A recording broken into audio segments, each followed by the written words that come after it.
President Trump says the Gateway Tunnel project is terminated, but construction is still happening. The fight over a West Village rec center, and Zohran Mamdani's relationship with the NYPD.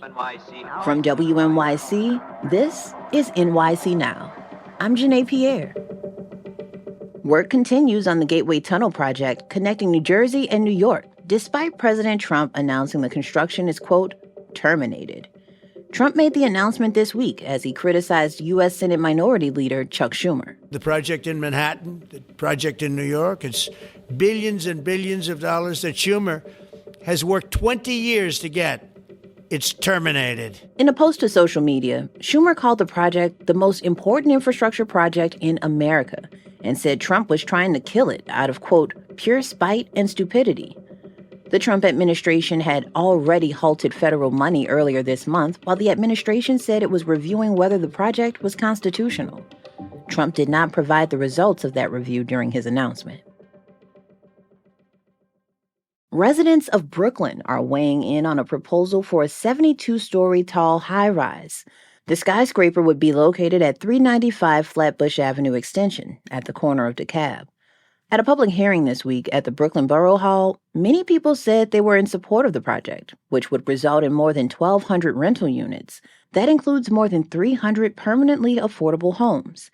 It would also result in a 5,000-square-foot pedestrian plaza and enhanced transit access.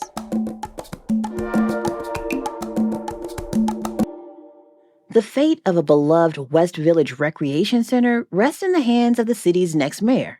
WNYC's Liam Quigley has more. It's known to locals as the Tony Dap. The building has sat at the corner of Clarkson and Varick Street for more than a century.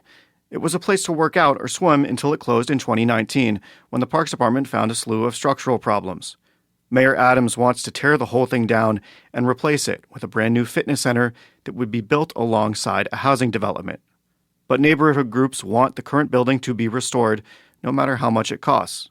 Mayoral frontrunner Zohran Mamdani says he supports the plan to save the rec center. The important thing to do here is not just fulfill the promises that you have made, but also do your best to fulfill the promises that have been made prior to you. The drawn-out fight means West Village locals will be left without the rec center for the foreseeable future. Critics say mayoral frontrunner Zohran Mamdani isn't a favorite of some officers in the NYPD. The Democrat has said some not-so-nice things about the department in the past. After the break, we look into ways Mamdani can earn the NYPD's trust. Stay close.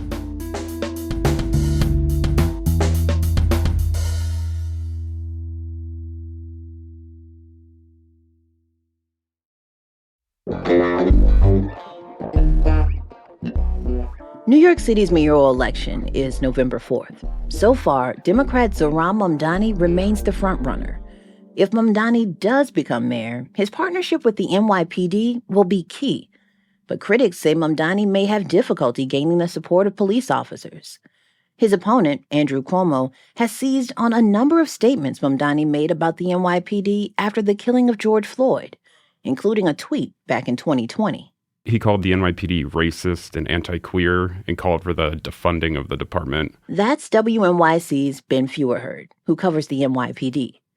Ben says Mamdani has since changed his tune on the matter. Since he won the Democratic primary, he's really tried to distance himself from the statements and others and said he would apologize to officers for the statement. Mamdani apologized for past comments in an interview on Fox News Wednesday.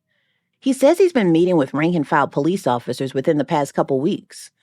Mamdani supports keeping the number of police officers and the NYPD at the same number it's currently at, even though critics say a Mayor Mamdani could lead to more officers resigning from the department. Ben talked with people who had differing opinions on this friction between Mamdani and the NYPD, like Liz Glazer, who led the Office of Criminal Justice under former Mayor Bill de Blasio. Glazer makes the point that the police department isn't a monolith and questioned whether this sort of inherent distrust between Mamdani and NYPD officers actually even exists. I do think it's really overblown that somehow there's a natural antipathy between Mamdani and the rank and file. Rodney Harrison has a different perspective. He previously served as the NYPD's chief of department and chief of detectives. Harrison says there will be skepticism from some police officers. He believes gaining trust will be an uphill battle for Mamdani to overcome, but he says it's not impossible. And he could definitely rebound from it, but his actions have to be shown, and some of the actions have to be, talking about the heroic work that the men and women of law enforcement do. This isn't the first time there's been tension between the NYPD and a city mayor. De Blasio had a strained relationship with officers during his tenure, but crime was at historic lows prior to the pandemic. Still, those experts my colleague Ben talked with all agreed that Mamdani's relationship with the NYPD hinges on one thing. His choice of police commissioner and who they put in leadership. They all said that if the commissioner is a competent and effective leader, it could go a long way in boosting morale in the department. And a boost in morale is exactly what officers need right now, according to Patrick Hendry, leader of the Police Benevolent Association. That's the NYPD's union. Hendry said police officers are really burned out by what he called a climate of second-guessing and demonization. He said the issues in the department can't be wiped away with campaign talking points. They need sustained engagement with political leaders in the city, no matter who the next mayor is. That's WNYC's Ben Feuerherd.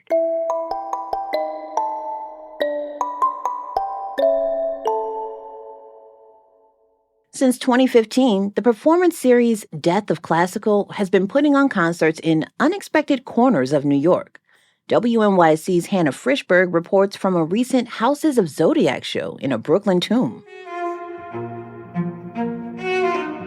I'm sitting in a folding chair in the narrow main tunnel of Greenwood Cemetery's catacombs. Two dancers perform original choreography among the vaults as cellist Jeffrey Ziegler performs music by Paola Prestini, who also recites poetry.